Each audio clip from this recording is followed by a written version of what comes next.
I'd like to share a story about racism, bigotry, and how they can impact one's life. Incidentally, it's also the story about how I became a stay. A few months ago, someone close to me recommended that I watch God's Menu. I only watched a few seconds. I realized it was K-pop and I stopped watching. There are many reasons why I don't listen to K-pop. Even now, such thoughts linger in my mind. I see a lot of influence from Black culture in K-pop. Before I came to Japan, I'd considered going to Korea, and I studied a little Korean.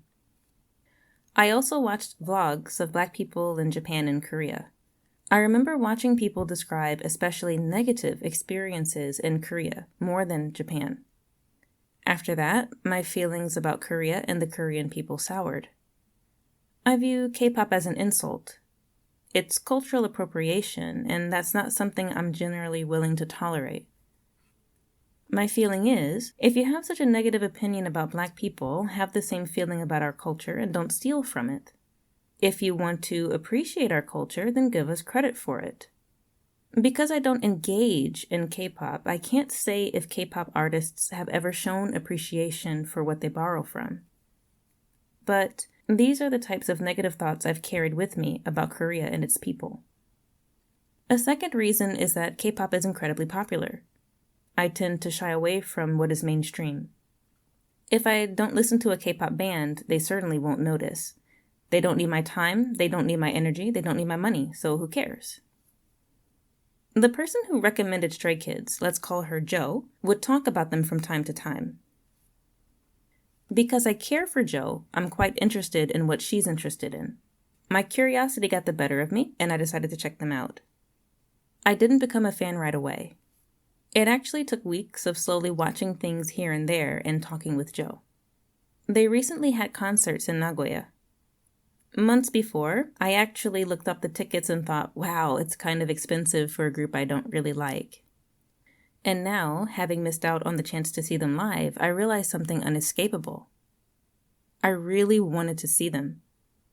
The reason why I wasn't able to see them is more than likely because I was racist.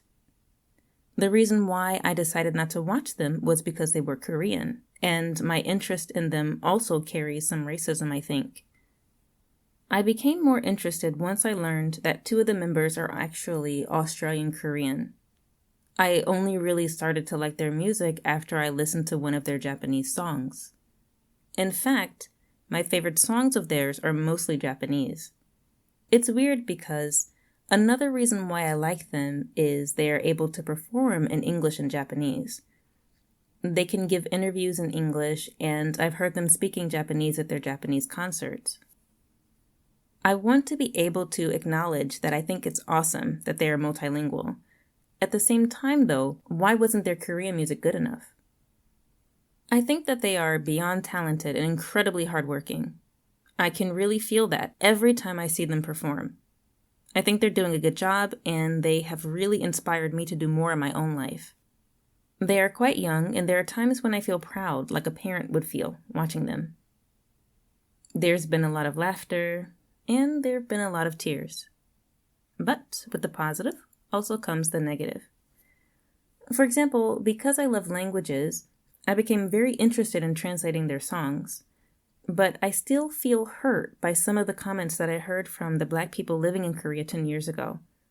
I think to myself, even if I learned Korean, I don't want to learn it to talk with Koreans. I don't want to learn about Korean culture. I just want to sing these songs. That in and of itself is a form of cultural appropriation, I think. It's not fair to take something from someone's culture without caring about the people behind it. I've watched some more recent vlogs of Black people in Korea. Many of them seem to have a similar experience to that which I've had in Japan. Maybe things are getting better as time goes on. They can only continue to get better by bridging the gap. So, day by day, I'm trying to learn to be more accepting. I still have the idea in the back of my mind that I would hate to support them only to find out that they really did have negative feelings about certain people. So far, from what I've seen, there may have been some incidents in the past. Well, I do truly feel sorry for being racist. I'm much older than them. If I want to be forgiven for not giving them a chance, then I have to forgive them for their youthful indiscretions. They haven't showed me this negative side in any media I've seen of them recently. I can't know who they truly are deep down, but what I do know is that I'm enjoying them for the moment. I'm sad that I couldn't support them, but it's my own fault. I suppose there's always next year. Thank you for watching, and I hope you like the drawing. I'm happy to hear your thoughts about the topic or about stray kids themselves. Have a great day and be well. Annyeong!